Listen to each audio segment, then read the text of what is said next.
बिहार का दानापुर गांव। मुखिया की बेटी कमलेश्वरी की हल्दी की रस्म चल रही थी। कमलेश्वरी अपने माता पिता की इकलौती बेटी थी। बहुत लाड प्यार से पाला था उसे मुखिया ने।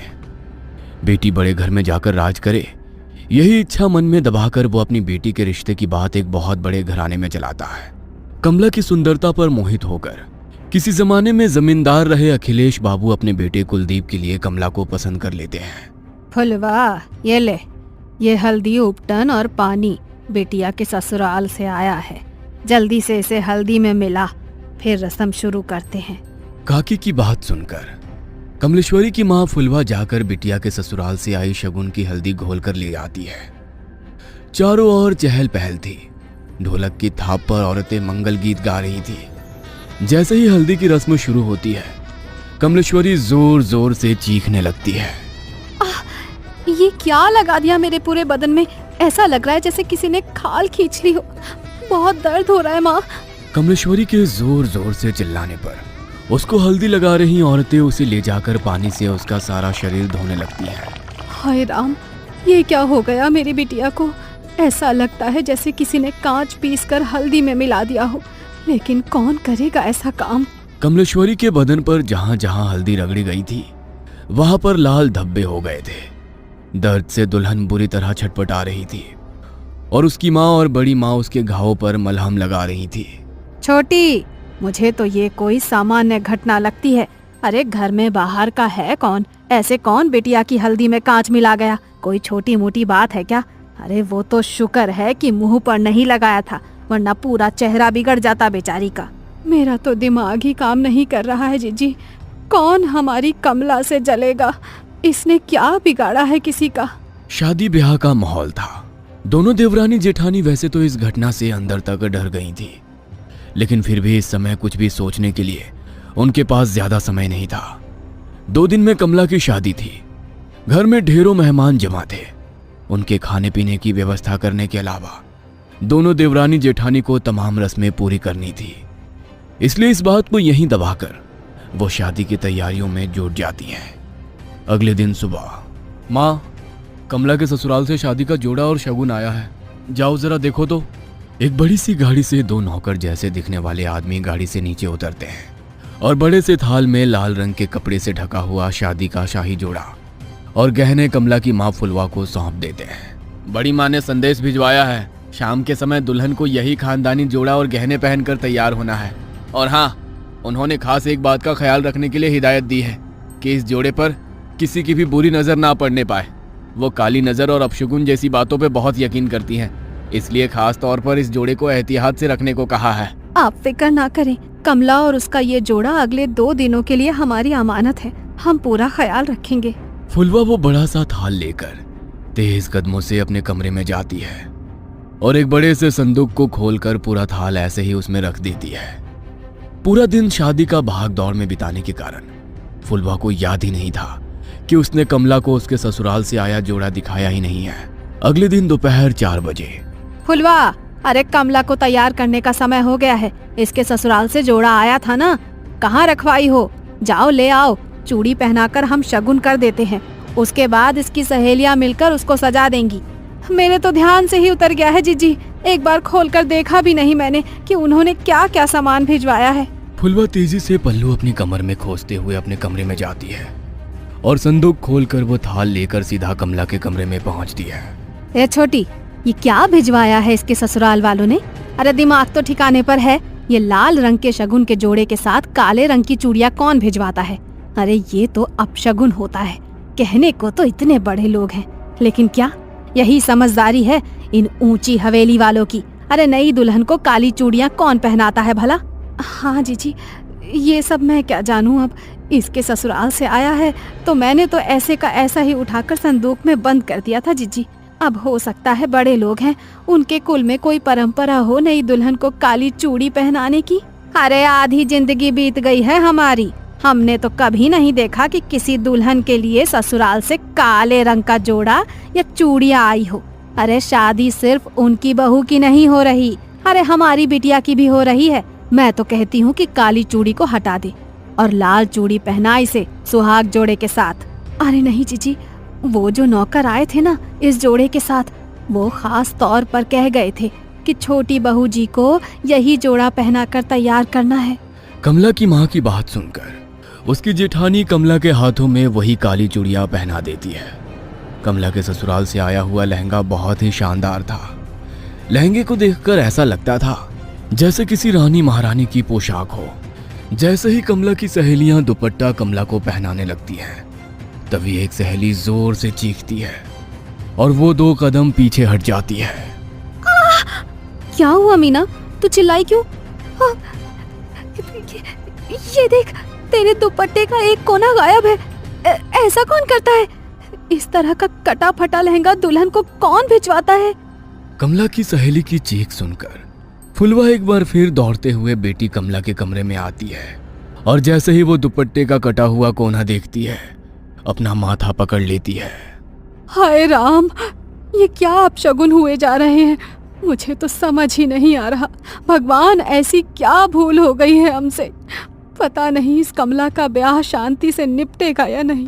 अरे माँ, जाने दो ना, जिसने सिला है उसी से गलती से कट गया होगा। और ये माधुरी है ना, ये ऐसे पहनाएगी कि ये हिस्सा नजर ही नहीं आएगा। बेटा गलती से कटता तो ऐसे ना कटता। तेरा दुपट्टा देखकर साफ समझ में आ रहा है कि किसी ने जानबूझकर इसका एक दुपट्टा काट कर निकाला है। अरे माँ जी, ऐसा क्यों करेंगी? और ऐसा तो हो नहीं सकता कि यहाँ भेजने से पहले उन्होंने लहंगा देखा ना हो। जरूर दर्जी से गलती से कट गया होगा। फुलवा अपने पति के पास जाकर, ए जी सुनिए ना, कुछ तो अपशगुन हो रहा है, कुछ तो है जो ठीक नहीं है। हम ये शादी करके ठीक तो कर रहे हैं ना? बार बार ऐसे संकेत मिल रहे हैं कि कुछ अनहोनी होने वाली है। अरे तुम औरतें बस शगुन अपशगुन ही करती रहो हर समय। इतने बड़े घर का रिश्ता ढूंढ कर लाया तेरी बेटी के लिए। नौकर चाकर राजमहल सब है उनका, और क्या चाहिए तुझे? सारा जीवन दिया लेकर ढूंढोगी तब भी ऐसा लड़का नहीं पाओगी अपनी बेटी के लिए। हाँ। पति की गुस्से से भरी आवाज सुनकर फुलवा चुपचाप जाकर मंडप सजाने लगती है। जयमाल के लिए पूरी तैयारियां हो चुकी थी। कुलदीप आकर अपने स्थान पर बैठ गया था। दूसरी ओर से कमला को उसकी सहेलियां पकड़कर मंडप की ओर ले जा रही थी। कुछ पल पहले शर्म से लाल होता उसका चेहरा धीरे धीरे बदलने लगा था। अचानक ही उसके चेहरे के हाव भाव बदलने लगते हैं और वो उसका हाथ पकड़कर लेकर आती उसकी सहेलियों को पूरा जोर लगाकर दूर धकेल देती है। देखते देखते खूबसूरत तरीके से सजे अपने बालों को नोच नोच कर वो बाहर निकालने लगती है और जोर जोर से चीखने लगती है। कमला बेटा, होश में आ, क्या हुआ है तुझे? कमला बिटिया, अरे बेटा बोल ना, क्या हुआ है? तू ऐसे क्यों चीख रही है? बोल तो। मुझे बहुत दर्द हो रहा है माँ, कुछ है मेरे बालों में, कुछ है इसमें। बेटी के इतना कहते ही उसकी माँ और बड़ी माँ तेजी से उसके बालों को खोलकर कुछ देखने लगती हैं। तभी बालों का एक बहुत बड़ा सा गुच्छा जमीन पर गिरता है, जिसे देखकर फुलवा की चीख निकल जाती है। बड़ी माँ कमला के बालों को देखती है तो पाती है कि सर के एक हिस्से के बाल पूरी तरह से गायब हो गए हैं और वहां पर एक गोल घेरा जैसा बन गया है। अरे ये कैसे हो सकता है? अरे ऐसे कैसे अपने बाल टूटकर जमीन पर गिर पड़ते हैं? किसी की काली नजर लगी है हमारी बच्ची की खुशियों को। अरे इतनी सारी बातें एक साथ होना कोई संयोग नहीं हो सकता। कमला अभी भी घबराकर अपनी माँ के गले लगी हुई थी और जोर जोर से रो रही थी। फुलवा, बिटिया को ले जाओ और जाकर इसका हुलिया ठीक करो और फिर से जयमाल के लिए लेकर आओ। समय निकला जा रहा है, दामाद जी इंतजार कर रहे हैं। पता नहीं, लगता है आज का मुहूर्त ही गलत है। आप बिल्कुल भी फिक्र मत करिए बहन जी, कमला अब सिर्फ आपकी जिम्मेदारी नहीं है, वो हमारे घर की बहू भी है। मैं समझ सकती हूँ कि उसके ऊपर इस घटना का कितना बुरा प्रभाव पड़ा है। हमसे जो संभव हो सकेगा हम वो सब करेंगे, लेकिन फिलहाल मुहूर्त निकला जा रहा है। शुभ मुहूर्त पर शुभ काल कर लेते हैं। बाकी बिटिया की मानसिक स्थिति का हम हवेली में पूरा ख्याल रखेंगे और हाँ, बात को ऐसे ही जाने नहीं देंगे। आप बेफिक्र रहिए। अपनी सास शशि की बातें सुनकर कमला थोड़ी शांत हो गई थी। ब्याह का सारा उत्साह छू हो गया था और बुझमन से ही कमला मुरझाए चेहरे और बिखरे बालों में ही कुलदीप के गले में माला डाल देती है। फेरों के बाद 1 मिनट ठहरे बहन जी, क्या काले रंग की चूड़ियां बेटी को पहनाने की आपके यहाँ कोई रस्म है क्या? अब अरे नहीं, उल्टा हमारे यहाँ तो बहुत अपशगुन मानते हैं, लेकिन आपने भिजवाई तो हमने मजबूरन पहना दी। हमें लगा नहीं पहनाएंगे तो शायद आपको बुरा लगेगा। क्या बात कर रही हैं आप? हम बहू के लिए काली चूड़ियां क्यों भिजवाने लगे भला? जरूर आपको कोई गलतफहमी हुई है। मतलब आपने कमला के लिए ये काली चूड़ियां नहीं भेजी थी? हरगिज नहीं, हमने तो लाल रंग का राजस्थानी चूड़ा भेजा था, खास तौर पर मंगवाया था बहू के लिए। सारी घटनाएं एक बहुत बड़ी अनहोनी की ओर इशारा कर रही थी।